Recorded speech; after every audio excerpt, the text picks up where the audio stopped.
Hello guys, good morning. May nag-check out ng bag ngayon. So, prepare natin yung niya, yung order niya na pre-love bag. So, ang ganda nito guys, oh. Ang ganda si Bruno Magli. Bruno Mars. Bruno Magli from Bruno Mars.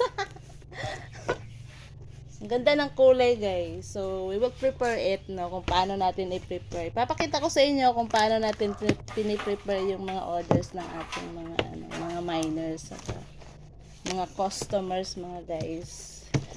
So, first thing we do, lagyan natin yan ng ito, para pang leather,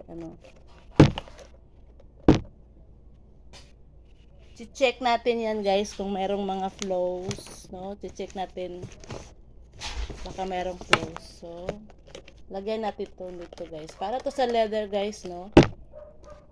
Pang pa-shine at saka pang to, protection sa leather ng bag. Pupunasan natin yan. Napunasan ko na to kanina, so papakita ko lang ulit ha. Yan.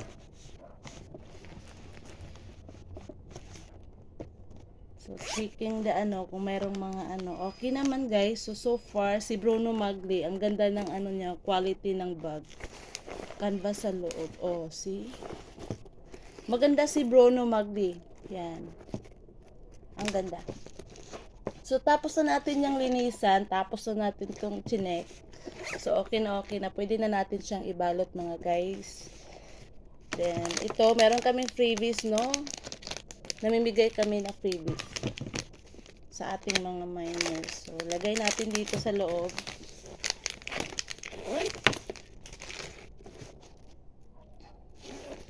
Yan. Then, meron tayong dust bag.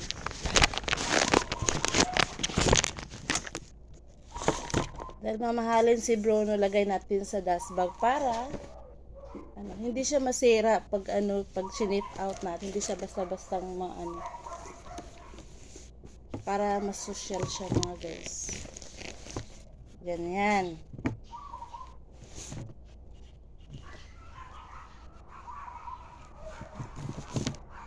After nito guys, kukuha tayo ng bubble wrap na yung plastic para protection sa ating So, meron tayong bubble wrap, no? Protection para sa ating bag.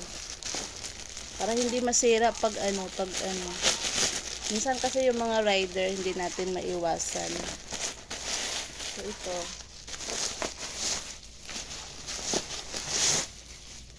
Magka-cut tayo nito, guys. Tapos na natin i-cut yung ating bubble wrap.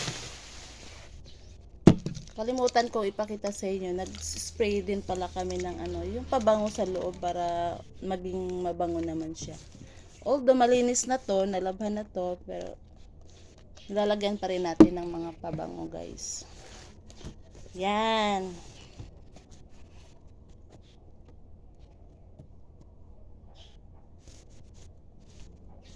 Nasa labas tayo guys kasi pag sa labas kasi kita yung mga flows, kung mayroong mga diferensya, no? Kasi nakakahiya kasi yung mga bugs na hindi natin nakikita yung mga flows. So para kitang-kita natin kung mayroon bang mga depekto yung mga bugs natin guys, para at least ma-aware yung may-ari na may ganyang flow. So balot na natin siya guys.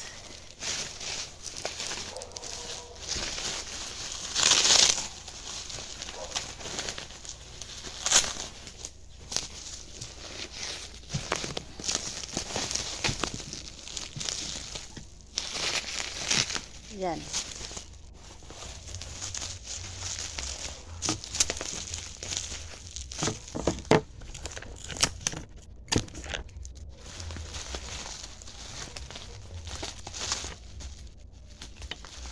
Kahapon ang dami naming pinak na mga bags. Umabot kami ng mga alas 4 sa hapon pagpapacking ng mga orders ng nung miners namin nung nakaraang live. Manood kayo ng live namin minsan mga guys ha. Meron kami sa Shopee. Tapos niyan, kailangan meron tayong, tapos gagamit tayo ng ano, Scotch tape.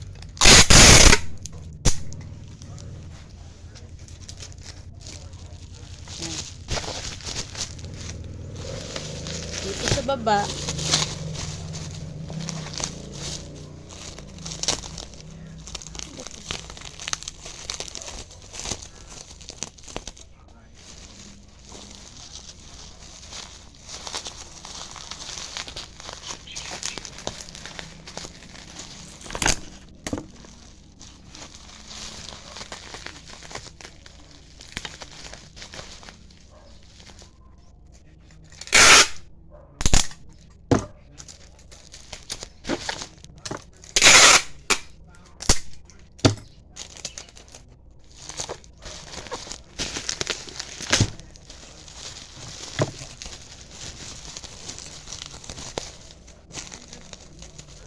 wait lang, ayusin natin konti.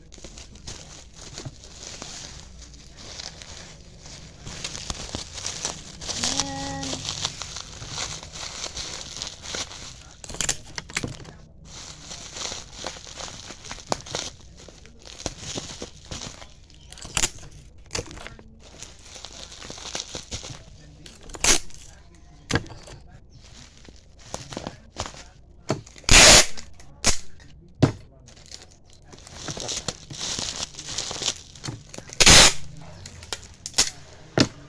Dublihan natin ng Scotch tape para hindi matanggal yung bubble wrap.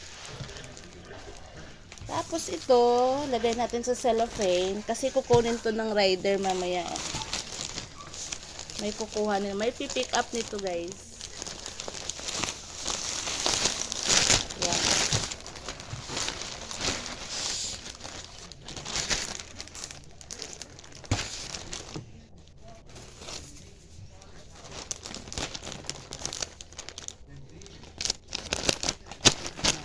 Tapos lagyan natin ng fragile na Scotch tape.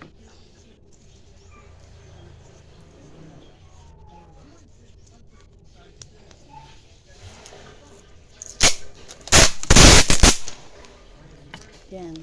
Para naka-sealed talaga yung palatandaan yan guys na hindi pa yan nabuksan.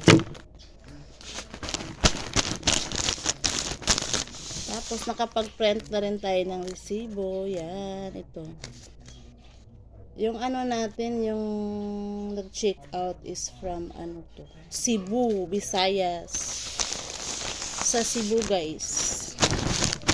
Hindi ko na lang sasabihin yung name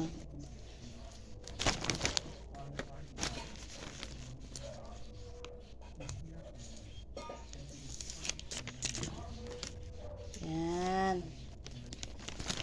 Tapos nito guys, pipicturan pa yan ulit. Tapos isi-send doon sa may-ari dito. Isi-send pa.